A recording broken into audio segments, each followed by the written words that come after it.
This is the Aftermarket Radio Network.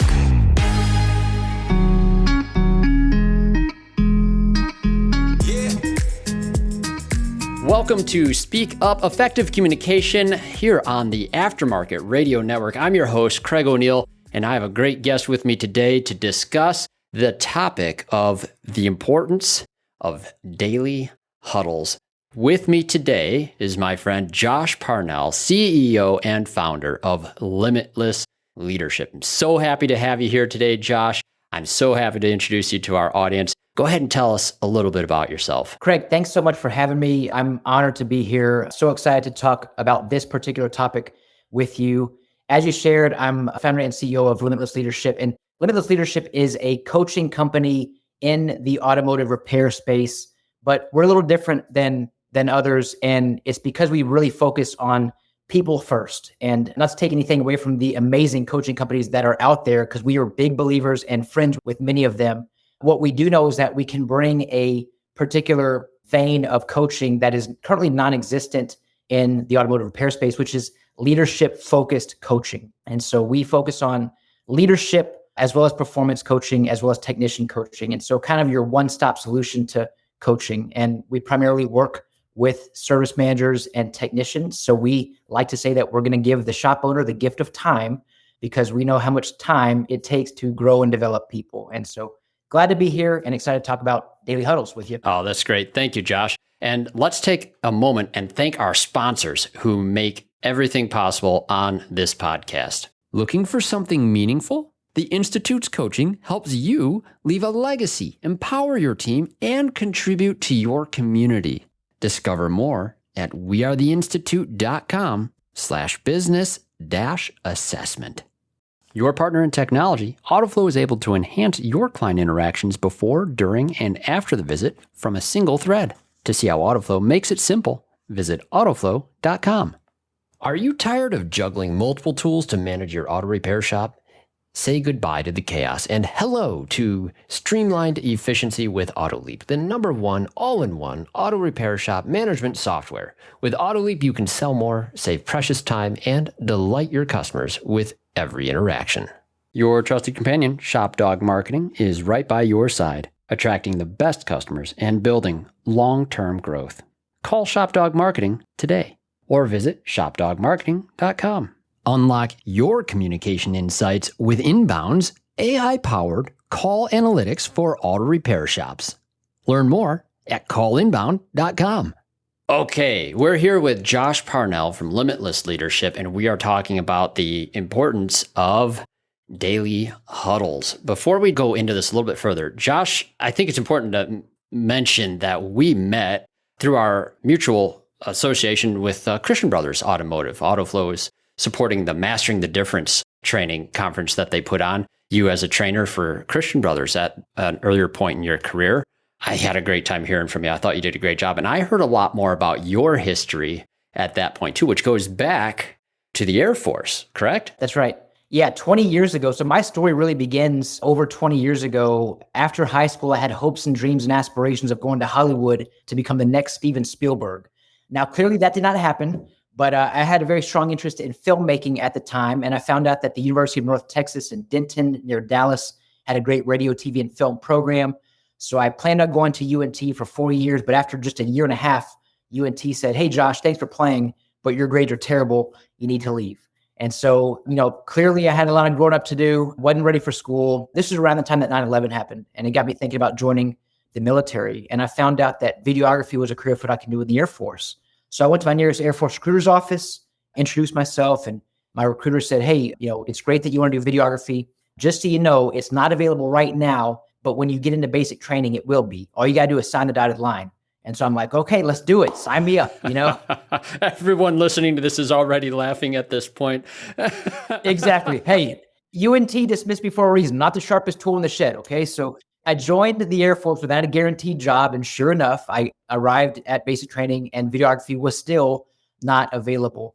And so I didn't know what career field I was going to go into, but an important part of the story is that everyone fires the M16 in basic training. I think now they fire the M4. At the time, it was the M16. And in order to become an expert marksman on the M16, you have to hit specific parts of the target at least 45 times out of 50 rounds. And I had never shot a weapon before entering the military. So I was a bad shot. I mean, I was such a bad shot that the range instructor threw an extra 30-round magazine in my rifle. So I did actually score a 45, Craig, out of 80 rounds. Now, the only people who knew that I shot 80 rounds were me and the range instructor. So even on my score sheet, it showed a 45 out of 50, which still to this day, I think technically makes me the worst, quote unquote, expert marksman in the history of the Air Force.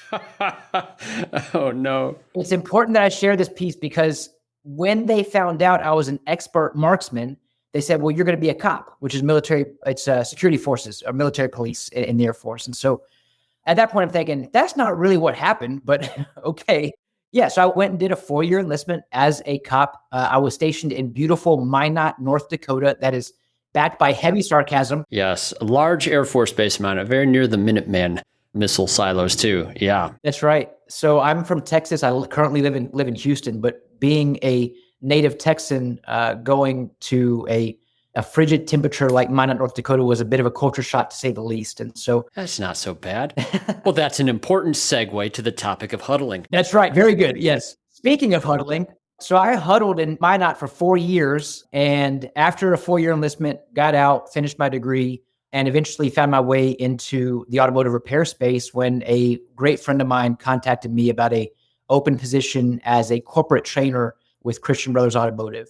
And this was slightly over a decade ago.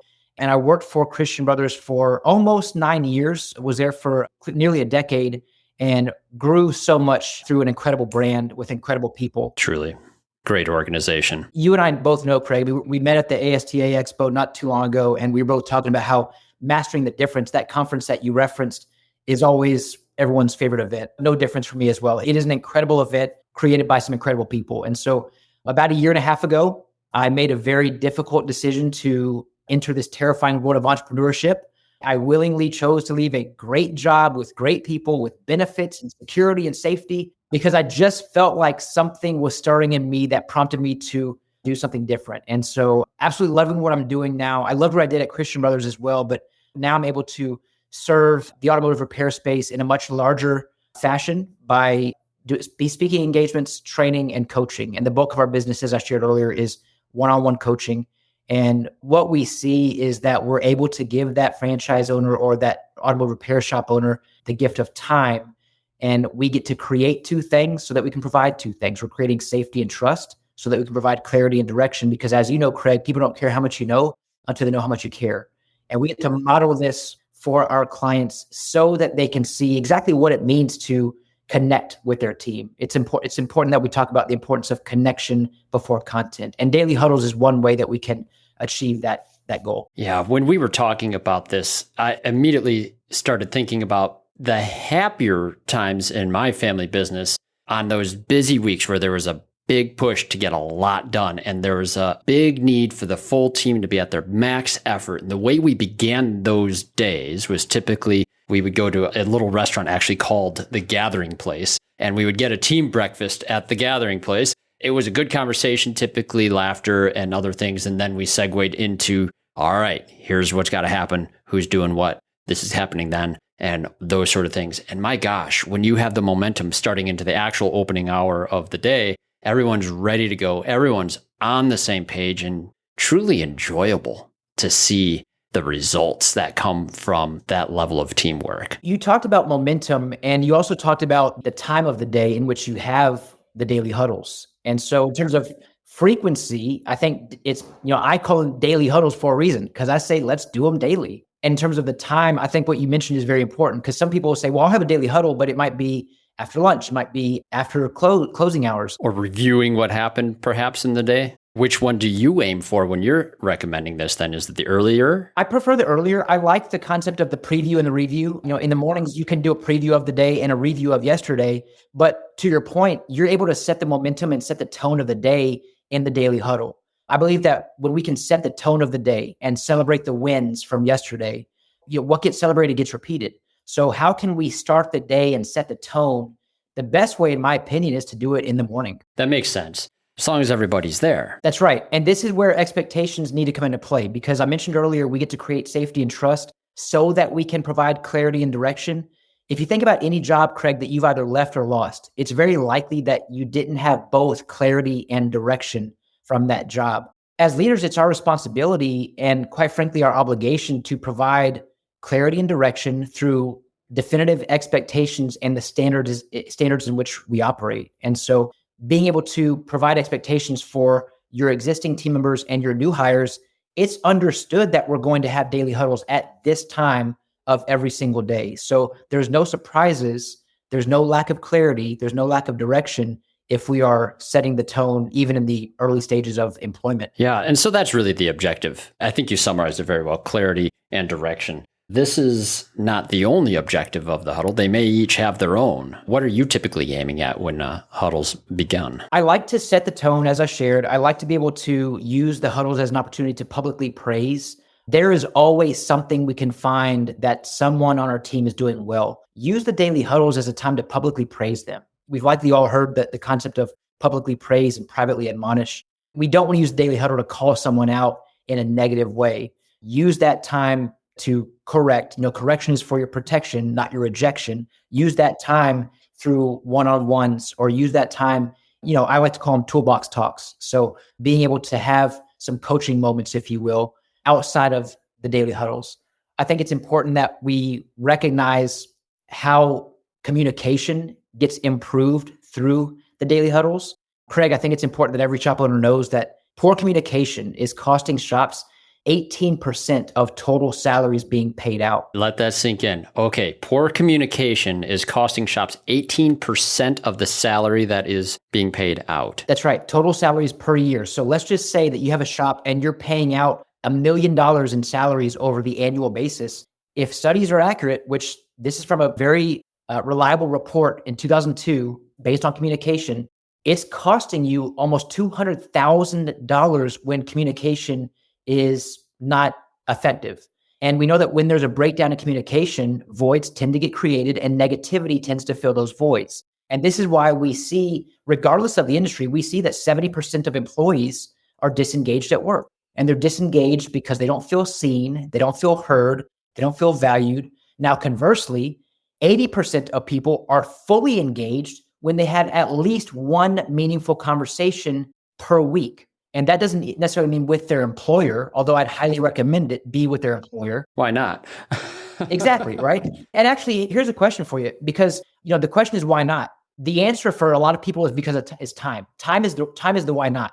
Here's a suggestion or a concept to think about. I typically work with my clients on having bi-weekly one-on-ones. So today's topic is daily huddles, which we're going to talk more about here in a bit. But in terms of one-on-ones, I regularly encourage bi-weekly daily huddles. You think about a shop and the hours in which your team members are working there. Over 2 weeks, we're looking at least 100 hours, upwards of 120, 130 hours in a 2-week time frame. For any of us to say, I don't have time or I'm not willing to make time for 1 hour in 2 weeks with my team member, that says a lot about priorities. And I understand that there are a lot of priorities, but we need to recognize that when everything's a priority, nothing's a priority. And our greatest assets are our team members. So we don't have to, we get to make time for our team. What you got, Craig? Let me ask you this, because you mentioned time, and I think that could be offered as an excuse often. A lot of times, even one-on-ones, but certainly in group conversations with the team, it is an arena that a lot of people are just naturally very uncomfortable with. And we talk about this a great deal. Chris and I, our CEO here at AutoFlow, we started the first class we did on effective communication was titled Speak Up. It's a harbinger for the title of this show. And we cite the statistic that 75% of all people have the fear of public speaking, glossophobia. This is a form of public speaking. And what do people do when they're confronted with the potential of having to do something they're a little afraid of, or something that gives them a little anxiety? They'll avoid it. And so I wonder if you've seen this, I guess this would be my question for you, as you've worked with many shops. I feel I have seen this as well, but there are some shop owners whose voice, normally very confident one-on-one, quivers when they're in front of a larger group of people, even their own team. Craig, we see it all the time. You're absolutely right. Time is a reason that they give me, but I also know that it's likely an excuse that they are using. So it's really about perspective. With perspective, the way that we view things drives the way that we do things. When I'm holding a client accountable and when I am providing calls to action for the sake of accountability and ultimately growth and development, I often get met with their reasons, but we talk about perspective and I share, hey, Craig, I love you, but you're saying this is a reason, but I'm hearing this is an excuse and here's why. And so this is where, we show some tough love in this regard. Call it candor. That's right. It really is candor. Nothing changes if nothing changes. And in order to grow through something, we've got to be willing to go through something. And our belief is that we can't do it, or I don't want to do it for all kinds of reasons or excuses, depending on how you look at it. And I think a way that we can avoid the quote unquote uncomfortable or difficult conversations is to have a foundational conversation early on. When we can lay the groundwork, create a firm foundation built on clear expectations and standards that we've defined, we can lay out what I call 5 steps to effective communication. And those 5 steps in order, and stop me if you have questions. Let's hear it. Start with number 1. Number 1 is to assume positive intent. Assume positive intent. Assumed positive intent. So, we talk about assumptions and not wanting to make assumptions, but what you're really saying in this context is default positive in your interpretations, right? Very well said. We typically don't want to make assumptions for obvious reasons that we're all aware of. But if we're going to make assumptions, let's assume positive intent. Let's recognize that every person on our team, we all want them to feel heard, understood, acknowledged. Every person's voice should be heard. Their opinions do matter. Their ideas should be considered. We're all human. We make mistakes. Sometimes things are not going to go as planned. We have to assume positive intent from all parties involved. And it's a two-way street. It is a two-way street. And one of the critiques I often hear from shop owners lamenting some behavior issue on their team is, oh, so-and-so's just lazy. I think that's always a little bit of an assumption on their part, a very negative one, that they don't want to work. And I not found that to be true very often at all in this industry. You don't make it very far if you don't have some natural drive or initiative. I think that they failed to identify what motivates that person or what they are doing that they want to be doing. And there's all sorts of reasons for that. But yeah, don't assume positive intent. That's right. And I want to piggyback on what you just shared too, this concept or the thought that, well, this person is lazy. That's why they don't achieve X, Y, or Z. But this is a thought. This is a thought that this shop owner is having. And we know that our thoughts dictate feelings, our feelings dictate actions, and our actions dictate results. If you're not achieving the results you want to achieve, let's go back to the thoughts that you're having. You can question these thoughts and challenge these thoughts by having a foundational conversation with this team member, because it's very likely that this team member is experiencing something or going through something that's preventing them from rising to the level of preparation that you've likely tried to pair them with. And one of the greatest mistakes any of us can make is assuming all of our thoughts are true. So what happens is we begin to operate under false pretenses and false thoughts, which drive our feelings, which are inaccurate. And the actions we take are indicative of unhealthy and illogical feelings. Yeah, you're going to dive right into a topic I plan to dive into here very soon. Anxiety, the current generation especially being afflicted with higher instances of anxiety. And anxiety different than fear. Fear is a rational response in many cases to an imminent threat. And anxiety is a imagined threat that is also eliciting a lot of those same reactions as fear. And if you're in a mode of anxiety, it's very difficult to default positive. 100% is very difficult. And there is some similarities. With fear, we know that fear is actually just false evidence appearing real. And if you think about what fear is, like the similarity between faith and fear is that they both believe in a future that hasn't happened yet. Interesting. So for a lot of us, it's common for us to gravitate towards fear. And the reason being is because humans have up to 60,000 thoughts per day. And studies show that 80% of our thoughts are negative and 90% of our thoughts are repetitive.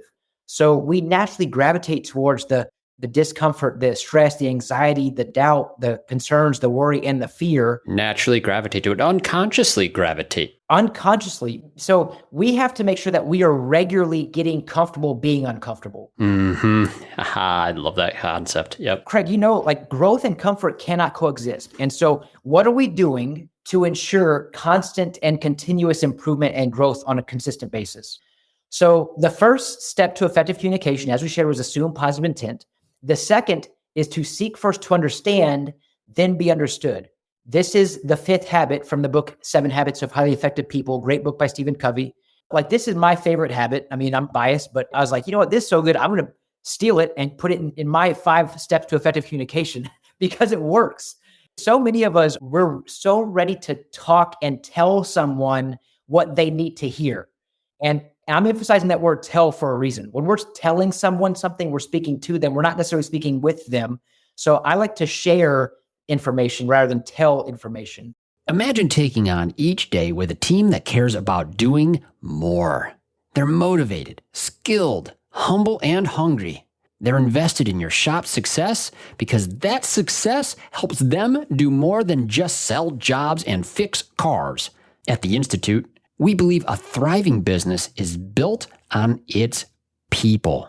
Our comprehensive coaching and peer groups help you become a leader who is capable of inspiring your employees to reach new heights, capable to deliver exceptional customer service, and capable to grow your business into a respected pillar of your community. Start your legacy at wearetheinstitute.com/business-assessment. It's time for today's Suck Less Spotlight from AutoFlow. Today's spotlight is on advisor eye twitches. Listen, clients like to stay informed throughout the repair process, and studies indicate clients are most satisfied receiving text updates versus phone calls. But call you they will, interrupting everything from estimating to quality conversations and your game of solitaire. That is, unless you text them first using AutoFlow. With AutoFlow's automated text updates, your phone only rings for the right reasons. That way, with less phone interruptions, your eye twitch will definitely suck less. For this and more things that could suck less, visit autoflow.com. Are you ready to meet your perfect auto repair shop management software partner? Well, say farewell to the days of transactional relationships and hello to a true partnership that elevates your business. The #1 all-in-one solution is AutoLeap. You're not just getting software, you're gaining a dedicated ally committed to your success. AutoLeap will help you sell more, save time, and delight your customers at every turn. From scheduling appointments to creating estimates, generating invoices, managing technicians, and seamlessly syncing with QuickBooks to keep your records updated, experience the difference a true partnership makes. Visit Autoleap.com and book a demo today. Autoleap, your trusted partner for success. Want to see your auto repair shop thrive? Are you looking to drive more customers to your auto repair shop? Let ShopDog Marketing be your guide.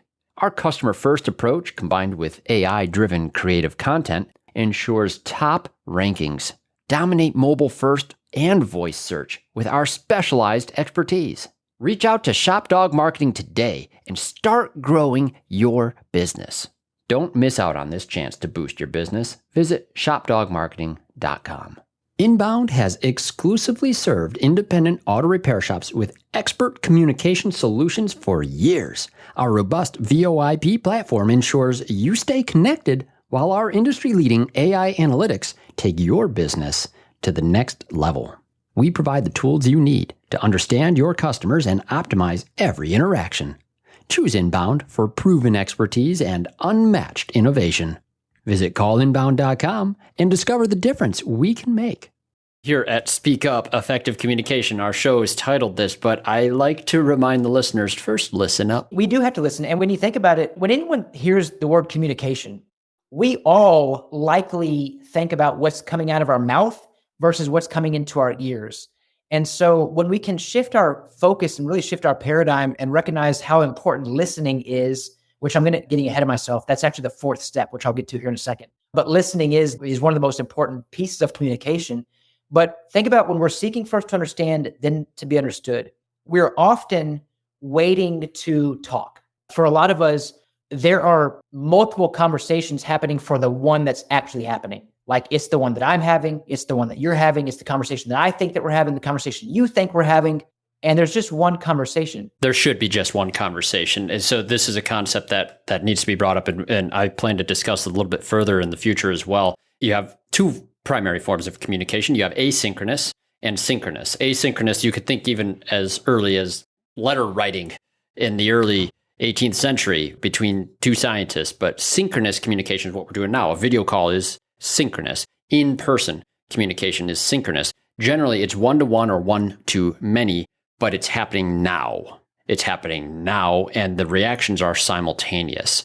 Asynchronous, not so much the case in our age of digital communication, a little bit more of a challenge, and it can make it very difficult to be understood when you have the absence of that body to react to that body, which for millions of years, people have had the skill to read a body in oral, immediate, here and now communication. That is not the world we're in today, and that's only lasted a few decades. What you're describing is also why we know that the biggest misconception about communication is the fact that it's actually happening. So what we haven't even addressed yet is, you and I we see each other talking right now. We're communicating with each other by sharing information with each other, but body language, tone of voice, voice inflection, enunciation, all of this goes such a long way. You and I, prior to going live on this recording, we both talked about the importance of standing up to communicate. So there's so much involved. And this is why, Craig, we see so many shop owners benefiting from Limitless Leadership coaching, because as you know, one of the challenges, in fact, often the biggest challenge that shops are facing, at the root of it, it is communication or a lack thereof. And as we all know, think about challenges in your relationship with your spouse, with your significant other, with your partner. Most of the time, communication is the root of those challenges as well. So almost everything. So not only do we see professional growth, we also see personal growth. We talk seek first to understand before being understood. Classic concept of really focusing on listening. So number three is fall in love with asking questions. Asking questions. This is one of the biggest opportunity areas that a lot of leaders don't capture, because what we are focused on often is providing directive after directive after directive. But that doesn't mean that we're providing direction. We talked about providing clarity and direction. We can provide direction through questions. And so a very simple 3-step roots to results coaching method works like this. I ask you a question, or we talk, I could ask you, hey, Craig, how are you doing? Or, what's the status on this vehicle? Yeah. And that's the thing. That's typically going to be, so my natural response, regardless of your answer, whether it be a lengthy answer or a one-word, fine, good, or something like that, I'm going to say, tell me more. Tell me more is the second step. You're going to tell me more. And then regardless of what you tell me, I'm going to ask the awe question, AWE, and what else?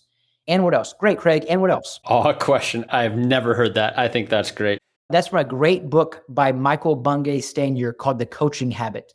That is my coaching Bible that I've used for years. And the awe question is one of the 7 important questions that he talks about in that book. But a very simple 3-step approach that we can all adapt and adopt in our shops is ask a question. And typically what we do is we ask a question, we get an answer, and then we provide a directive on that answer. My encouragement to you is to bite your tongue and say, tell me more. You're going to get more. And then you're going to ask that all question, and what else? Every single time you ask, and what else, I promise you there's going to be something else. You could ask that question 5 times in a row. Eventually, someone's going to say, well, this is a classic place for this would be in an interview for a staffer. A lot of times, and I've told my kids this as they go out and venture into this world of first-time, part-time jobs. If you have a young manager, I told them, I promise you, they are as nervous interviewing you as you are to be interviewed. It's just how it is. And I still feel that as a manager. I've talked to countless people in interviews, and I think this is almost a universal for managers. They want to perform the interview well, and the other person wants to interview well. And the best way to get good questions to someone that you're interviewing is the tell me more or describe for me or open-ended type questions that are designed to get them talking and you listen. It will reveal to you the points where you can make a better, awe question. That's right. You said something that's very important, open-ended questions. Something that I do coach my clients on is the importance of asking open-ended questions, because while I think it's important that we are showing up for our team, we're asking the right questions. When I talk about finding out how your team is doing, we can ask, Craig, you doing okay? Do you need anything? Can I get you anything? Yeah, I'm fine, man. Yeah, no, I'm good. All those questions are simply yes or no response type questions. Yeah, or habituated. You're kind of preconditioned to respond to that without wanting too much attention. There's probably 1,000 things you'd love to say, but you recognize this group doesn't have the time or maybe even the interest to hear about those things. Exactly right. And so this is also why one-on-ones are so important, because you're making time, you're sitting down, you're saying, okay, take a breath. Hey man, how you doing? How you doing up here? I'm pointing to my mind. How you doing in here? I'm pointing to my heart. How are things going? I want to find out how you are doing, how Craig O'Neill, the husband, the father, is doing before Craig O'Neill, the amazing podcaster, the amazing auto flow guru. I want to find out how you, the person, is doing before we talk about content. Remember, it's connection before content. Beautiful. So I mentioned the third step is to fall in love with asking questions. The fourth step is to listen. So if we're going to ask questions, we have to listen. And Craig, you and I both know there's a difference between hearing someone and listening to someone. If I'm hearing someone, I'm waiting for them to stop talking so I can tell them what I want to say. And if I'm listening, I'm receiving information, I'm processing information, and I'm utilizing that information to best serve that person. That's the trick of being present today that is so very difficult, even for adults, not just like the younger generation who's been raised with electronic devices, but everyone, almost universally everyone I know in the modern world today has expressed some form of feeling frazzled, feeling distracted, or just feeling a little bit not present in conversations, in a huddle, in a team meeting, or a one-on-one, or even with loved ones and our spouses and our family and our kids in these stressful days of a shop. You've met teams like that too, where it's a tough business and they're having a real hard time just consolidating their day at the shop to transition to a happy experience in the home with a pile of stress on them that is really difficult to comprehend for a lot of people. But listening in that context of stress and pressure and all those things to the people you care about most is tough. And our wives are often the first ones to notice it. We have to make a choice. Two things I learned early on in my Air Force career is the two things we can control each and every day is our attitude and our effort. These are both choices we can make. Just like we have a choice to show up for our team, like we have a choice to make time when we don't quote unquote have time. Because imagine if we're not making time and we're not present in the conversation, how we're making that team member feel. One of my favorite quotes from Maya Angelou, she says, I've learned that people will forget what you said, people will forget what you did, but people will never forget how you made them feel. The irony of this quote is we're on a communication podcast right now. You're hosting a communication podcast, but the first part of that quote is, I've learned that people will forget what you said. However, it's our words that's going to prompt the feelings that are not going to be forgotten. So we have to be mindful of how we're asking the questions. Are they open-ended? Am I showing up? Am I giving you eye contact and giving you my undivided attention? Am I truly showing up for you in these moments? Because what many people are lacking right now is validation. And when we listen to someone and listen to them empathetically, empathizing with someone doesn't mean that we necessarily have to experience the same situation as that person, but it does mean that we can imagine their circumstances and accept their feelings without invalidating them. Correct. And you can't fake true empathy. True empathy is something that if it's happening, it's there. And this is something I've noticed a lot of people having a difficult time with. I think for a lot of folks, what we feel is we have our own stuff going on. And so this is why even in our coaching approach with Limitless Leadership, what we do is we go through a 3-phase process. We begin with self-leadership before we graduate into this phase of team leadership and team development. Attitude and effort are the two things that we can control each and every day as our attitude and our effort. When I say attitude, like here's an example. We know that not every day is going to be a good day, but we can still find the good in every day. We can choose positivity. We can choose to look at things a certain kind of way. It's not easy. In fact, some days it's very challenging, but we can still choose to have a particular perspective and an attitude in relation to those things. The second thing with effort is we can provide maximum effort every day. I'm not saying we're 100% because on the days that we are sick or injured, something's going on, maybe we can't really provide 100% of our effort, but we can provide our maximum effort that day. And there's a lot of us who can provide 100% each and every day, and we're regularly giving 80. And when we talk about sunk costs like poor communication, there's also sunk costs when people are disengaged at work, which we talked about earlier. And oftentimes it's through the daily huddles as an example that we can get people more aligned, improve that communication, which increases revenue. It starts with the intangibles to become the tangibles. That's really where we see the benefits of leadership coaching. So number 5 on your 5 steps here. Yes, sir. Number 5 is, I call it a 3-piece combo. It's stay positive, and there are 3 pieces I want to share about staying positive. Number 1, go directly to the source. So when there is a situation, when there is a problem, we want to pair that with a solution, but we can go directly to the source. Many of us, let's say we come into work and something happens. Someone says something, maybe they seem a little frustrated or upset, but they're just being direct. They're focused on something, they're being direct. And I receive it a certain kind of way. And so I'm like, I go to Craig and I'm like, dude, Craig, do you see what John was talking? I mean, what's his deal? What's up with John? And I have this water cooler talk, this gossip, and I'm allowing and introducing negativity and toxicity to slowly seep in and slowly creep in. I don't have bad intentions, but I'm not handling it properly. And so when we go directly to the source, we can determine what is really going on. Hey, Craig, help me understand. Remember, seek first to understand, then to be understood. Help me understand what's going on. How are you doing? How are things going? How can I help you? The second is to implement the no complaining rule. It's exactly the way it sounds. We don't complain here. We don't complain. And if there is a problem, as I shared earlier, bring a solution with that problem. No, this is a classic Dale Carnegie. Do not complain, criticize, or condemn. Love it. And I will mention of all the steps, so the 5 steps: assume positive intent, seek first to understand, then to be understood, fall in love with asking questions, listen, this 3-piece combo of stay positive. All of these, with the exception of the very last bullet point, apply at work and at home. Craig, as a married man, when I bring a solution to my wife every time she has a problem, I have learned that is not exactly what she wants every single time. Okay. So I'm trying to save marriages here, folks. If you're listening and you're thinking, wait, doesn't my wife or my spouse want a solution to all of the problems? No, sometimes they just want us to listen. Yes, this is absolutely true. At one of these episodes coming up, I'm preparing for this so that my wife and I can do this in a single room with a single camera with the right equipment to have this conversation together. But there was a version of Craig many, many, many years ago, which was burnt out, stressed out, and at his wit's end in the family business. And the difficulty that my state of mind was in coming home, from my wife's perspective, I think it's pretty important to be able to share that conversation and how important that our ability to communicate what was going on, what had to happen, transition in career, as you described earlier in your own story, how challenging that can be. It's a lot, and you need to have a foundation for how to communicate things through that point. But it's not always about fixing the problem. And one of the things you'll hear me and my wife talk about when we go into that is a lot of times people reserve sharing some things that might need to be shared out of a fear of an overreaction from the other person.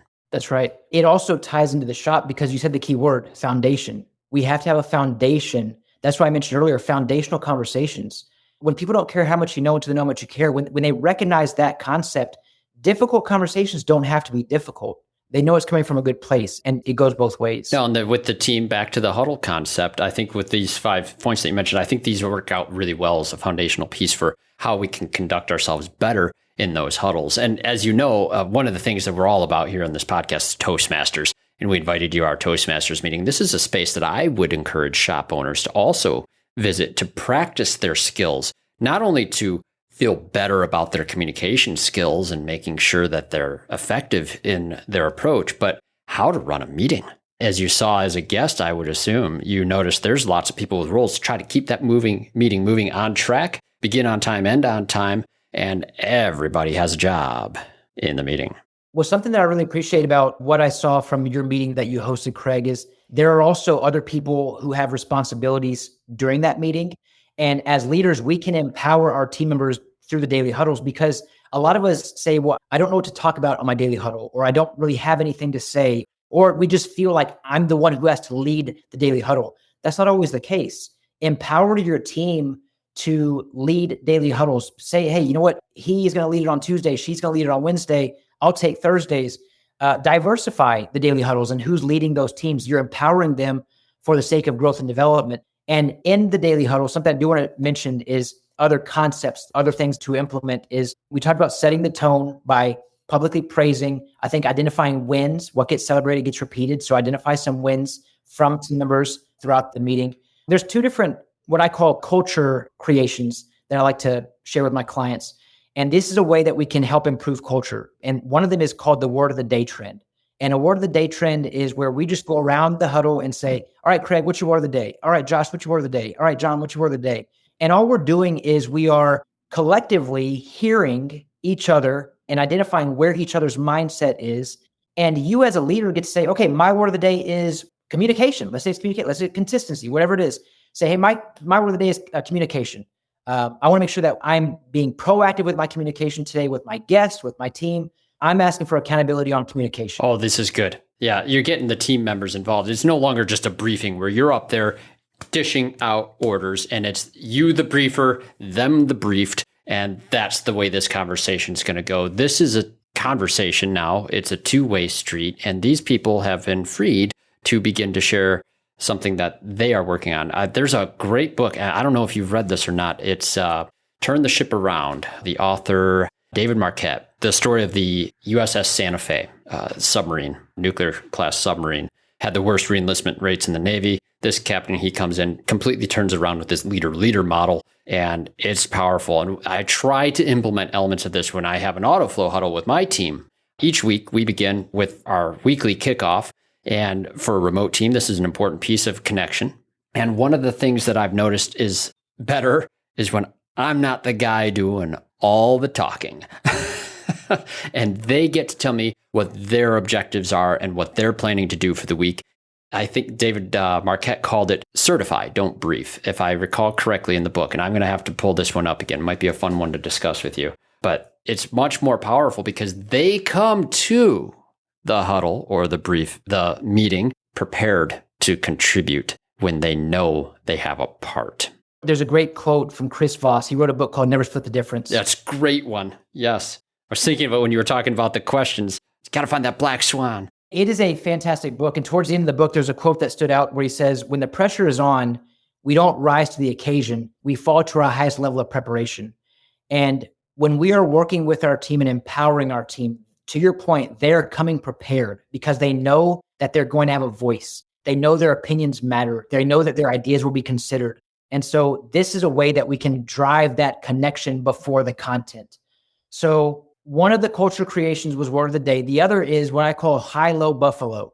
My family actually does this at the dinner table or whenever we have all the whole family here. High-low buffalo, we go around the table and we will ask for each person to share their high, which is their best part of the day, their low, which is their worst part of the day, because we also know, as I shared earlier, not every day is going to be a good day. We can find the good in every day. Just because you had a worst part of your day doesn't mean it was a bad day. And where's the buffalo come in, Josh? I'm dying. Yes, this is the best part. The buffalo is the strangest, most bizarre, wildest, weirdest thing of your day. And this particular point is a massive conversation starter.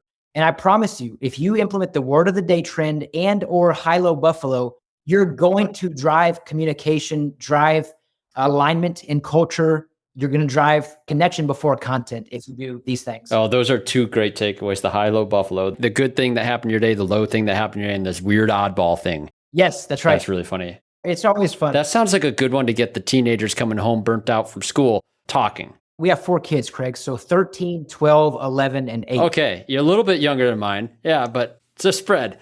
You hear some weird and wild things. Yeah. Well, and you obviously understand. And one of the areas I'm in right now is literally the full spread of teenage years. My kids range right now from 13, 15, and 19. So all of them in the full spectrum of full-fledged teenage mode. Naturally, I've become very passionate about how to communicate better with teenagers because, well, I'm studying that very point on a daily basis. Practicing. Guys, I'm trying. Keep on studying because you'll become the master and I don't need your help. Trust me. But here's the thing. And I remember, as we all do, you come home, people want to talk to you, and you just don't feel like sharing much yet. And that's very normal. And our teams, a lot of times, guys, these are hard days. They're going to come into the shop. They're going to be a little burnt out too. They don't want to necessarily be at work compared to being off with their families or fishing or whatever it is that they want to do. Having a, not necessarily a laid back approach, but I would say it's a casual approach to keep people opened up. And when people are opened up, it's a lot easier to communicate how much we care about each other and receive that. So good. And the word of the day trend. That is great because the word of the day is a Toastmasters thing too, but it's one word that gets picked by one person and everybody tries to use it in their speech. But this is different. This is each person having a word of the day. And ooh, I like it. It's always fun too, Craig, especially with technicians, because they're the ones you're going to hear some really colorful words. There a 4-letter rule? There's not a 4-letter rule, but trust me, I say let's welcome anything and everything early on, because what we see is a culture shift over time. I have 2 clients who shared with me earlier this year. Both of them, they don't even know each other, but both of them shared a very similar story. And it came from 2 technicians who don't know each other, but they started the word of the day trend. And both technicians who were early on kind of speaking negatively about the word of the day. Like, it really was just like, what a waste of time. This doesn't make sense, whatever. And after a few weeks, it's like, hey, are we still doing the word of the day? Like, these guys were the ones who were like, hey, are we still doing it? I thought of a good one. The first one would be more awkward, I'm sure. By the way, I said technician, but I think Comm would appreciate, I actually meant to say mechanical and technology specialist. So that is what I meant to say. We are driving change together, man. That is right. It's a language shift out there for sure. No, that's great stuff, Josh. Wow, there's a lot of takeaways on this, and I'm glad this is recorded because you were dropping gems of wisdom throughout this thing, and I caught that book recommendation. Yes, The Coaching Habit, Michael Bungay Stanier. All right, Josh, there's going to be other conversations. I already know this. I follow what you do out there. I've been following you when you were with Christian Brothers as well. Best of luck to you in your endeavors with Limitless Leadership. I think it's always great to have voice of various experiences. And I think it's great someone tossed you that extra magazine here. Boy, I hope this can be like some more ammo for you as well. But here's the thing, folks. This show is not possible without the support of our sponsors. So thank you once again to each of you who make this possible. And also, don't forget, we have some great shows here on the Aftermarket Radio Network. And those are hosted by some pretty amazing people. We have Matt Fonslow hosting the Diagnosing the Aftermarket A to Z. We have Comm Capriato, of course, with his remarkable results radio. You'll hear stories and plenty of great industry experts coming there to share their wisdom. And don't forget Hunt Demarest and his show, Business by the Numbers. Hunt Demarest actually has one of the, I think, least sexy topics that there is to discuss in the aftermarket, but I promise you, he makes it fun. You have to absolutely check it out. You will learn a lot. And then we have Coach Chris Cotton with AutoFix, and he has his show, The Weekly Blitz. Coach Chris Cotton, amazing insights and wisdom. And don't forget Kim and Brian Walker, the Auto Repair Marketing Podcast. They are absolutely wonderful there. And there's so many things in communication and marketing that could relate. And we're going to have some overlap on some topics on that coming up very soon. So with that, Josh, what's next for you, my friend? Man, great question, Craig. I mean, we are doing some trainings here in the coming up next spring. We're still trying to figure out some dates for that. But if anyone is interested in just jumping on a free discovery call, that's really what I'm looking for. You know, we are thankful and blessed with all the clients that we do have, but we want to help any way that we can. We love this industry. We want to continue to drive positive change in the industry. And so if you're interested in jumping on a call, give me a shout. Happy to connect. Josh, you're one of the great voices in the industry. Thank you so much for being here. And thank you to our listeners. Please remember always, before you go out there and speak up, listen up here. We appreciate you so much. You've been listening to Speak Up, Effective Communication with Craig O'Neill on the Aftermarket Radio Network. Follow Craig on your favorite podcast listening app and on his YouTube channel. Let him know what you'd like him to speak up about. Craig is all for advancing the automotive service aftermarket.